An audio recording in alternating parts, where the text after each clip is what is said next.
Good morning to you who are watching us from. Welcome to Behind the News on The Nation TV, a program where we bring up to you the updates and we analyze stories in our national dailies. You know how we do it. My name is Bolarinwa and I'm here with our in-house analyst and someone who has proven to be one of the best analysts in and around Nigeria. Welcome, Mr. Adeyinka Aderibigbe.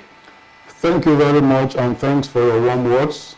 Viewers from wherever you are watching, we love you from this end.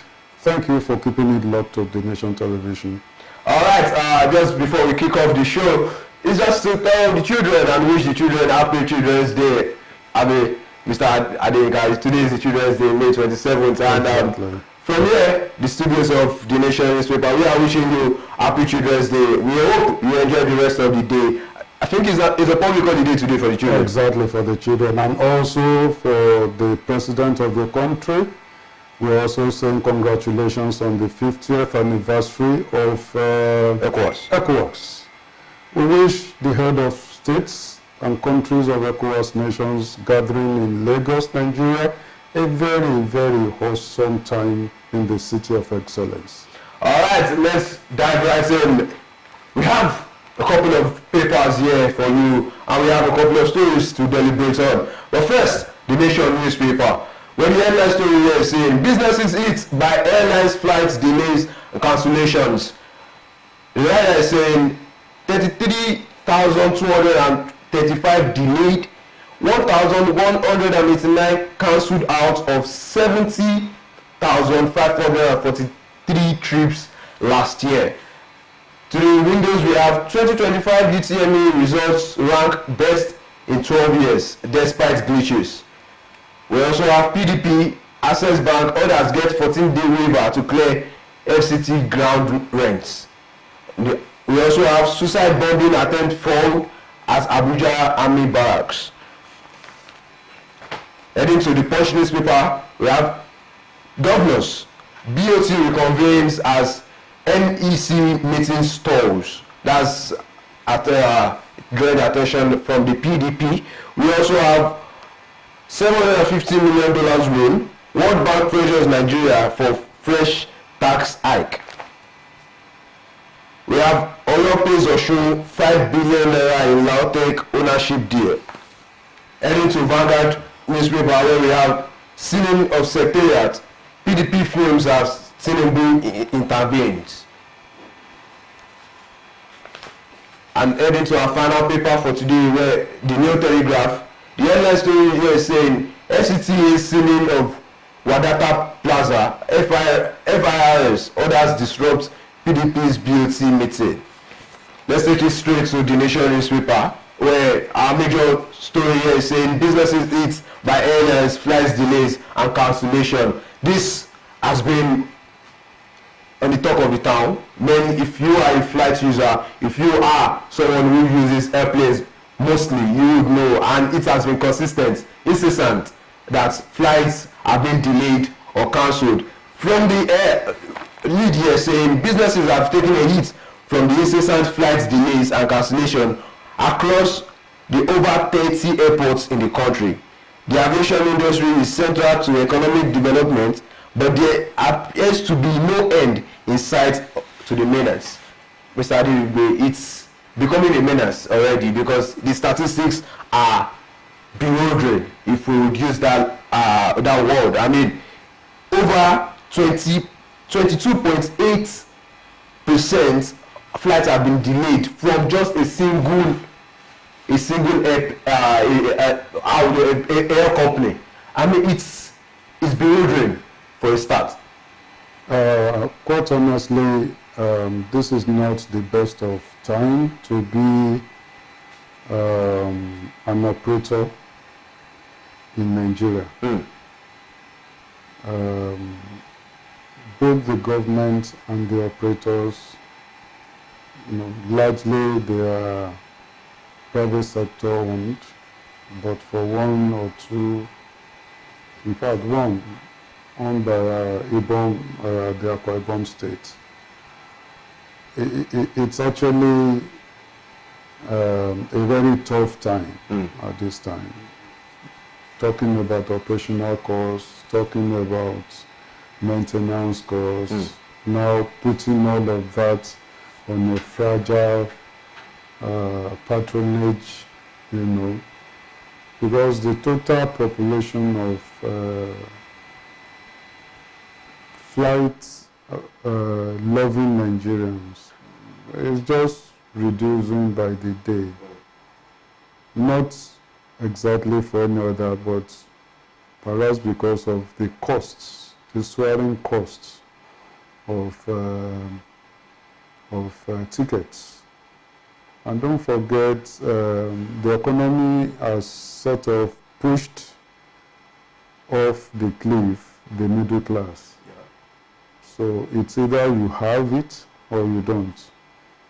And so, and it's reflecting on the cost of tickets for, flight mode of transportation. So, I think it's a sector that the government needs to really step in. We are thinking that the Naira for crude operation will aid local refineries to assist especially the single commodity that is that accounts for the about 50-60% of the cost, which is their fuel, Jet A1. But it does appear that even the blending effects, the Naira to dollar disparity, very huge at that, is also taking a toll on so many other legs of the operation, which accounts for what the Nation newspaper put at, very staggering figure of cancellations, And how would you not cancel when you put a big-bodied equipment for a route and you're getting a quarter of the seats, but you can't be going Lagos Abuja, which is in the region of 120,000, and then you'll be having like 10 that has booked. And you want to cancel it and look at, okay, what other time, let's merge the two bands, and then let's see whether the numbers will add up. Most operators now go half full. You hardly find one except during peak period, and those peak period are festive seasons. You hardly find those kind of boom era again, and so they have reasons to cancel, they have reasons to suspend, they have reasons to even, and unfortunately we have very lax systems where even the operators do not feel they hold you a responsibility by informing you ahead. So you get to the airport and you just discover you get stranded. And don't forget, the airport are isolated places of businesses that you are almost fleeced out if you say you want to hit the town again. So you are stranded within the community, the aerotropolis there, just because your operator or the operator you choose to patronize found that you cannot, it's just not economically viable. So I salute those who are still struggling to put up a face. I know it is not really good at this time to do commercial operations, and that's why many of them are listening to do charter. But can you put a 747 or 737 for a charter? If you are not going on a campaign, or you are not going on convention, party especially, those are the kind of avenues to get those kind of, population where about 200, yes, where about 200, 250, 500 people will say, okay, let's chatter.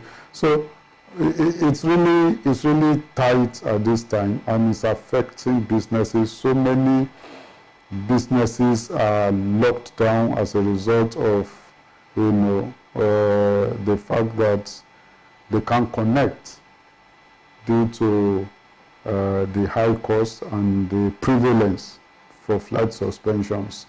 We just hope that the economy will bounce back early. We are already fully in the second term now, just a matter of days. So we'll be looking at maybe the third year to see if the economy will really bounce back within the first 2 quarters of the new year, or the third year of the government, so that this critical leg, aviation, would also be able to contribute its quota. Incidentally, the aviation sector in Nigeria is about 100 years old, and rather than seeing progress, rather than seeing milestones of development, even operators are not in any way happy with what is going on, and largely due to no fault of theirs. So it's really worrisome, and I think the newspaper that did justice to the sector's plight really did that because they wanted government's attention to be on it, so that we don't kill that sector. It's a very critical leg of the transportation modes, and all of these modes support each other to thrive. The land mode in the chain is supposed to be the last mile, that is becoming the most used now as a means of transportation.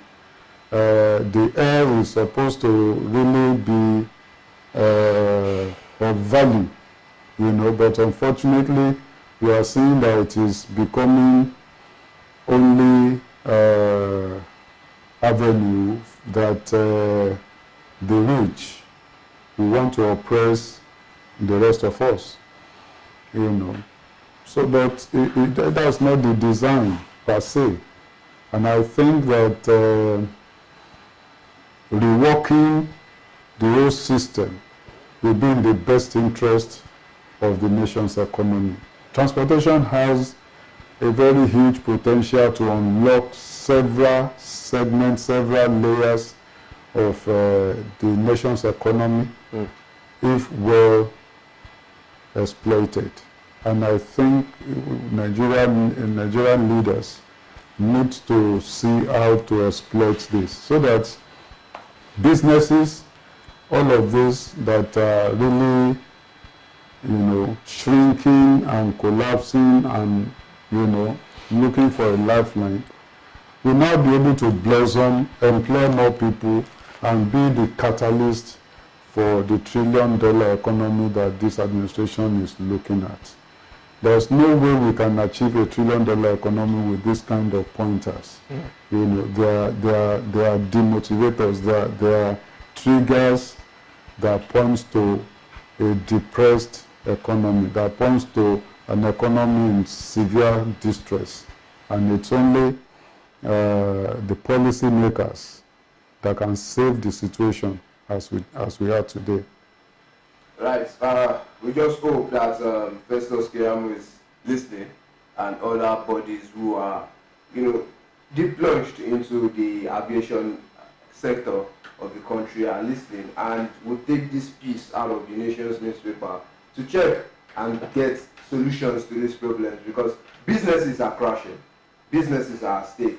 Individuals who have targets to meet are going back home or heading back home shedding tears because they could not meet this target due to cancelled or delayed flight plans. Moving away from airplanes, another airplane in which we've been taking on is the UTME and JAMB. And over the last few days, parents, students have all been on the edge. Okay, I scored this. It was due to this glitch. Okay, rewrite this exam. Oh yes, I passed. Oh yes, my score was this. And just yesterday, the body has released a statement saying this year's UTME exam is the best in 12 years. Mr. Adeyinka. Well, if that is the verdict from JAMB, I think it speaks to the journey of Nigeria in terms of our quantum contributions or impact in education. You know, if he's saying it's the best in 12 years, then it's worrisome. Worrisome in the sense that we ought to be growing. But really, if you look at our commitment to education in terms of sectoral allocation of our resources, over the years, you see where we are lax, you know. But for this administration's commitment and its innovation in NIFund, you know, the tertiary leg of our education system has been in, well, should I say, total neglect for close to 3 decades. You know, there has been several agitations, several student unrest. Even the teachers have also gone, you know, suspending work, even going for 11, 12 months. Yes, you know, the ASU strike and all of that. I mean, which country, which sane country will allow a total shutdown of a critical leg of, you know, the sector manufacturing the critical manpower that you need for the country's future development, that would allow it to just lay waste, you know? So it speaks to what we are. But on the other hand, you can also still say, oh, okay, if in spite of the glitch, especially for this year, JAMB still has a good side, you know, then perhaps the critics, very ascetic critics for that matter, who are talking of dumping and throwing away everything that could be JAMB, you know, and going back to how it was before the system was created, maybe we'll give them something to think about, you know, because yes, they had the glitch, and yes, last week they called those students back in about 6 states that were affected. They were called back, close to 300,000 of them, to resit the exam. The results started coming out over the weekend, and we are seeing that indeed there was a glitch, because so many that were recorded as failed in the first one now passed outstandingly, you know. So you see that if indeed the JAMB registrar came out to apologize publicly, if indeed he owned up to the error, the makeup was worth it after all for many parents. and especially for the concerned students. You know, so it's a fillip. Looking at the other side, it's a thing of hope that, okay, at least for individuals concerned, you know, they could heave a sigh of relief that at least for the rest of their years they are out of the net of people who will have to resit JAMB. You know, because it's a critical leg for you to process your admission and for you to continue on the trajectory of education. So that, yes, I agree, they scored a bull's eye there, you know. But again, it still speaks to the need for Nigeria to up the game and then do what we need to do, commit so much more to the education sector. Whatever you put in the education sector is an investment. It's not a liability, it's not a waste. It may seem like so when you are presently doing, but eventually it will coalesce, and then look around, even with the very sparse little one that the government had done in the past. Nigerians are in top Ivy League universities around the world, top institutions around the world. Name any critical sector that you can say you need technical know-how, you find a Nigerian. In other words, we have the structure to support a very robust base. And we have the population, 250 million and growing.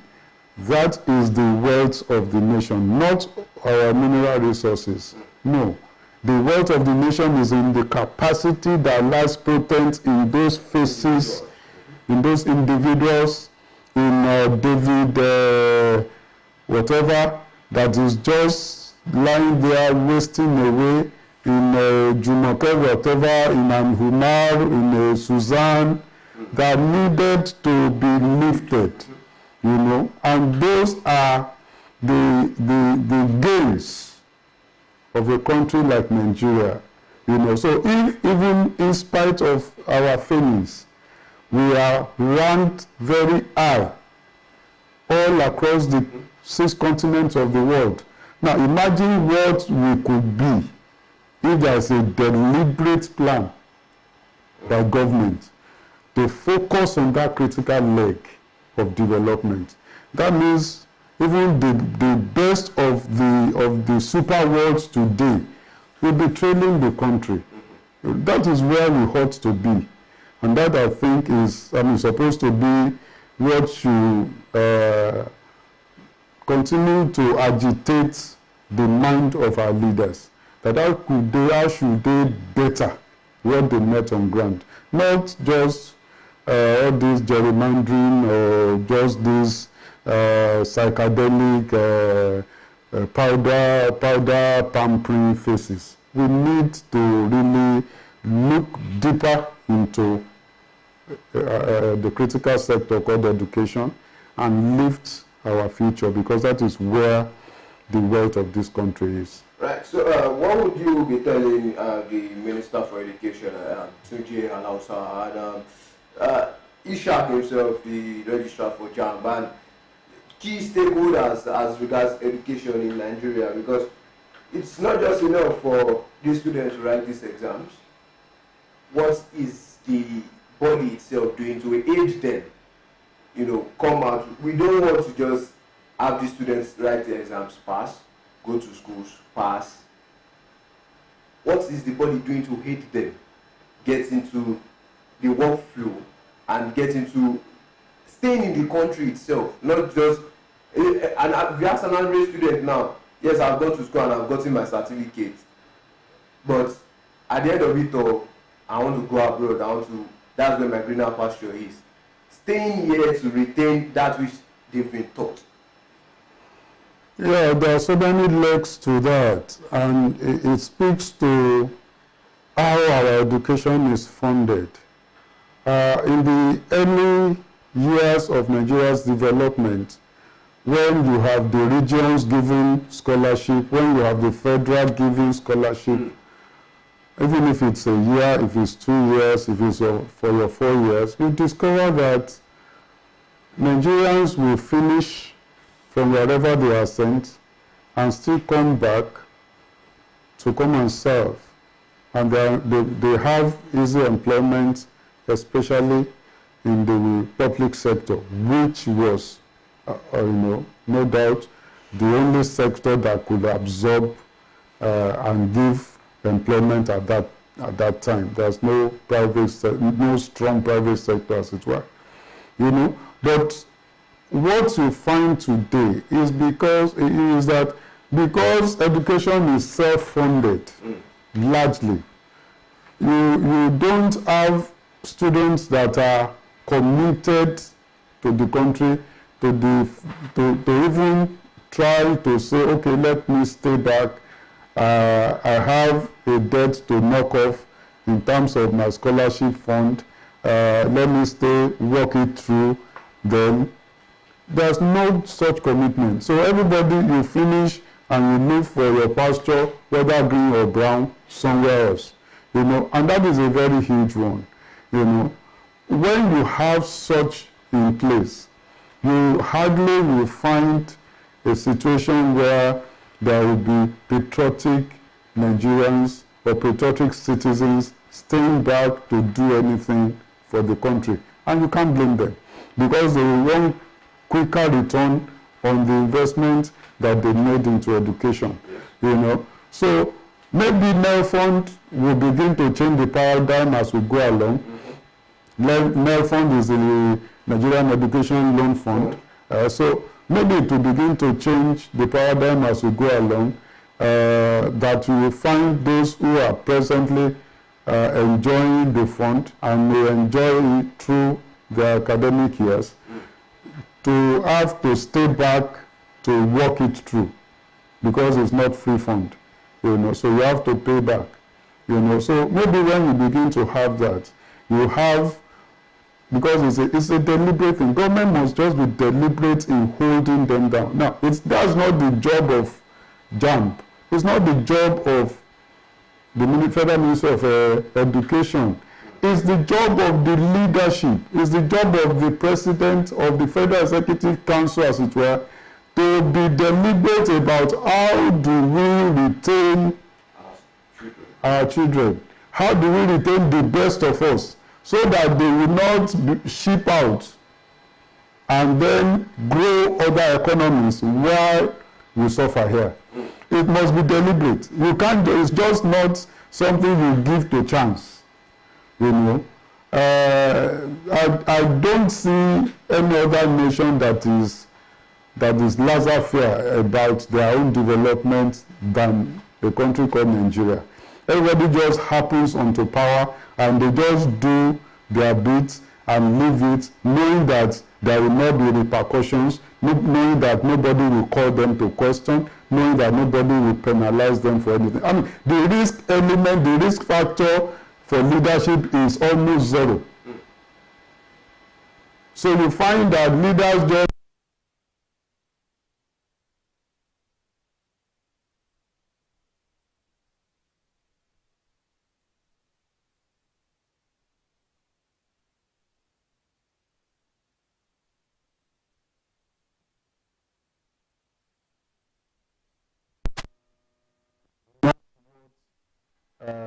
you can say the Ministry of Education, for instance, or an agency called JAMB, for instance, can handle. It's for the Federal Executive Council to say that, well, we are here at this minute and these are our priorities and these are how we're going to execute these priorities, and going by the availability of funds, these are our scale of preference. When you have all of that in place, then you begin to see development, gravitate towards your priority areas, and then you can now coordinate your investments and all that, and there will be outcomes. So I believe that we have done a midterm already. We are seeing how things are. we'll be able to use the outcomes of the last 24 months to gauge the next 12 months, because the other 12 months, we don't even have up to 12 anyway. The fourth year ends around February, when we have the election. Then you have the handover by May. So we don't have the much of the fourth year, as a matter of fact. So you have tentatively like, you're talking of 6 plus another, like 18 months left for this administration. I believe that with the tone of things and the way things are shaping up now, money is no longer the problem. Perhaps the problem, going back to what or how Gowon defined it, former military head of state at the time, Lieutenant General Gowon, said of Nigeria that the problem is not how to make the money. The problem is how to spend it. So maybe for this administration as well, the problem is not the money. They are making it in trillions. The problem now is what are our priorities? How do we spend it? All right, away from the educational sector, now we are moving to the politics, where we have the kicking of the People's Democratic Party, who will be having their reconvening meeting today. As of yesterday, which was told, they will be meeting again today in a bid to resolve all of the inner krakum-krakums that have been, in that the party itself has been going through a lot of breakdown, similar to that of the Labour Party. But they'll be meeting today in a guise to just see how they can resolve all of these discrepancies in the party. Just a parting shot, even as we close. Yeah, it will be the wish of all Nigerians, irrespective of their party sentiments and affiliations, to see the politicians in the PDP rise beyond pettiness and personal differences, to see how they can give to Nigerians the opportunity of a fight for the APC in the coming election. It will, yes, while the APC is doing well, doing well to hold itself and expand and grow more, it is not per se in the best interest of the larger optics, So it won't be a bad idea to see the last of the legacy parties. PDP was founded in 1998 alongside defunct others like ANPP and AD, and it would be in the interest of Nigerians to keep that legacy party, just as the South Africa has kept ANC. Yes, some Nigerians, politicians for that matter, might be agitating for, let the PDP die a natural death. But we should not forget that it is a legacy party. And legacy parties are institutions. They represent and reflect the mood and the idiosyncrasies of a nation.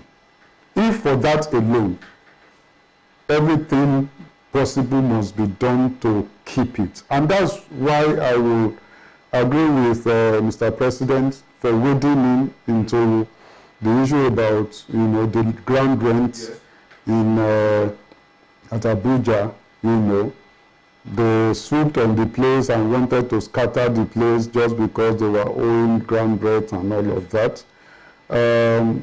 He waded in because of the implication, looking at the bigger optics.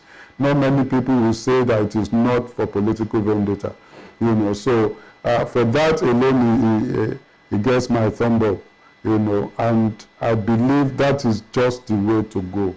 even the government must be conscious that it should not atrophy that party. You should not kill that party.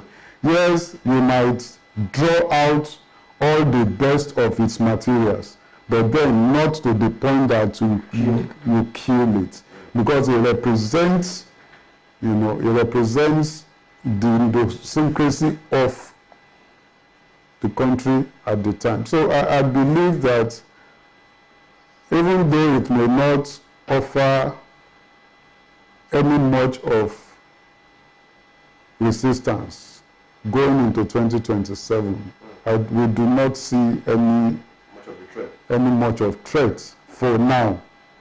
Even though it will not offer anything for 2027, we believe that for the sake of, the multi-partisan that we seem to enjoy in a multi-party democracy, we should just keep such parties in place, and irrespective of what is going on.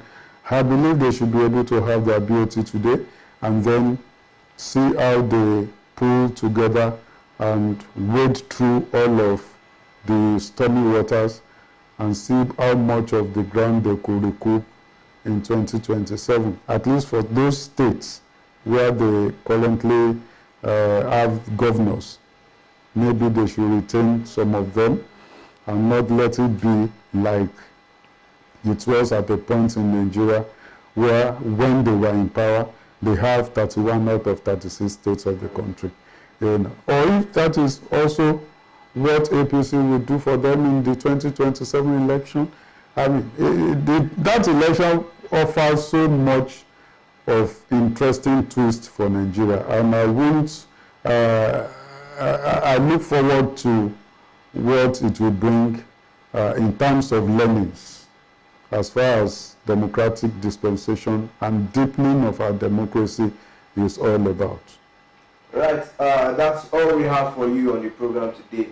Thank you for staying logged in to the Nation TV. Mr. Aderibigbe, I cannot appreciate you more than this. Thank you for coming on the show today. Thank you very much, David, for having me, and to all of you watching us. Please keep it locked on. We love you from this end.